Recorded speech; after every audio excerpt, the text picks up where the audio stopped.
ایسی ہیں جن کو یا تو جو خود مائیں ہیں یا تو ہونے والی مائیں ہیں. اور یہی وجہ ہے کہ آج کا موضوع میں نے یہ سوچا کہ انشاءاللہ ہم میں سے ہر کسی کے لیے انشاءاللہ اس کے اندر ریفلیکشنز ہوں گے، اس کے اندر خود جائزہ لینے کے لیے، خود اپنے آپ کا تزکیہ کرنے کے لیے سامان ہوگا انشاءاللہ. تو عزیز بہنوں، یہ کانسیپٹ جو ہے باشعور اور با مقصد بچوں کی پرورش کرنا، کانشیس پیرنٹنگ یا purposeful parenting, parenting with a purpose, اس کو سمجھنے کے لیے میں ایک مثال آپ کو دوں گی.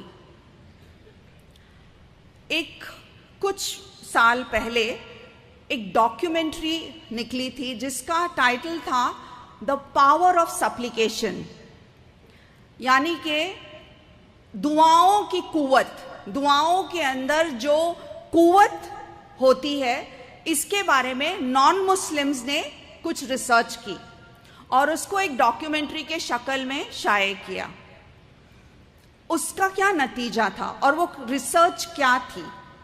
انہوں نے کیا کیا کہ انہوں نے 2 سیٹ آف پلانٹس لیے، پودوں کو 2 سیٹ آف پودے جو ہے بیج ڈالے اور ان کو اگایا گیا.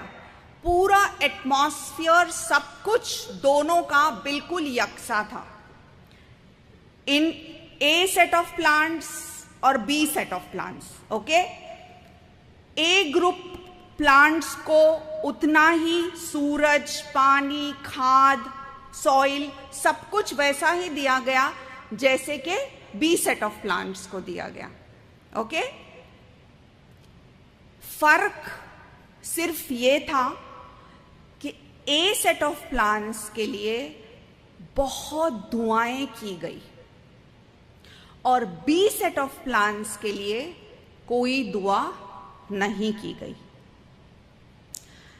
A set of plants کے لیے پرٹیکولر دعائیں کی گئی کہ اس کے پھول ایسے ہوں، اس کے پھل ایسے ہوں. ایک ویژن جو ہے دیا گیا A set of plants کے لیے. B set of plants کو بس یوں ہی اگنے کے لیے، اس کی پرورش ہونے کے لیے چھوڑ دیا گیا. آپ کو کیا لگتا ہے عزیز بہنوں، نتیجہ کیا ہوا؟ یہ نان مسلمز یہ ریسرچ اور یہ ڈاکیومنٹری کی پوری ریسرچ کر رہے ہیں. ہمارا تو اعتقاد ہے اور ہم اللہ سے گہرا ربط اور تعلق قائم کرتے ہیں دعاؤں کے ذریعے، رائٹ؟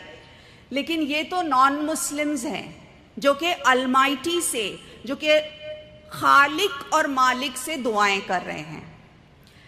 تو نتیجہ کیا ہوا؟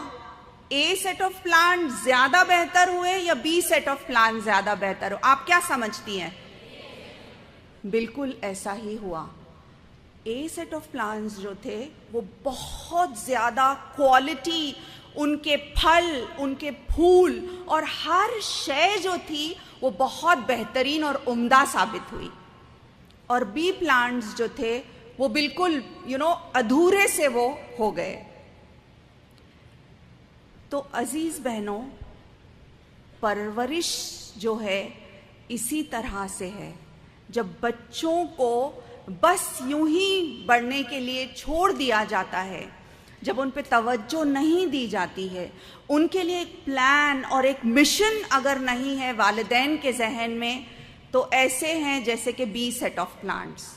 لیکن وہ والدین جو بچوں کے لیے مقصد رکھتے ہیں، جو بچوں کے لیے ایک ویژن رکھتے ہیں، جن کے پاس ایک منصوبہ ہے کہ آج سے 20 سال بعد، 30 سال بعد یہ بچہ جس کو آج میں نے جنم دیا، یہ بچہ جب بڑا ہوگا تو یہ کیا ہوگا؟ کیا یہ معاشرے کے لیے ایک اچھا فرد ثابت ہوگا؟ کیا یہ ایک عذاب بنے گا معاشرے کے لیے؟ کیا یہ بچی جس کی پیدائش آج ہوئی ہے، یہ بچی جب بڑی ہوگی تو کیسی ہوگی؟ تو عزیز بہنوں، یہ ویژن جو ہے، یہ ایک مشن جو ہے، یہ ایک پرپس جو ہے، جب یہ ہوتا ہے تو اس کو کہا جاتا ہے با مقصد پرورش کرنا بچوں کی. ورنہ تو یہ ہے کہ جیسے کہ وہ پیڑ اگ رہا ہے، بیج ڈال دیا گیا، کوئی توجہ نہیں دے رہا اس پر، بس وہ اچھا ہٹا کٹا جو ہے نظر آ رہا ہے، لیکن نہ اخلاق ہے، نہ کردار ہے، نہ وہ سوسائٹی کے لیے ایک ایسٹ ہے، ایک جاگیر اور ایک سرمایہ نہیں ہے، بلکہ ایک وبال ہو گیا ہے، زحمت ہو گیا ہے وہ سوسائٹی کے لیے. تو پیاری بہنوں، با مقصد بچوں کی پرورش کرنا. فرض کیجئے کہ ایک ایروپلین میں ایک فلائٹ جو جا رہی ہے، اس کی ڈیسٹینیشن، اس کی منزل جو ہے، اس کی خبر پائلٹ یہ سوچ رہا ہے کہ ہم کو جانا ہے کراچی، اور فلائٹ انجینئر جو ہے وہ یہ سوچ رہی ہے کہ ہم کو جانا ہے سیالکوٹ. تو کیا ہوگا اس فلائٹ کا نتیجہ؟ اس کے پیسنجرز کتنے کنفیوزڈ ہوں گے، اور اس سارے فلائٹ کا جو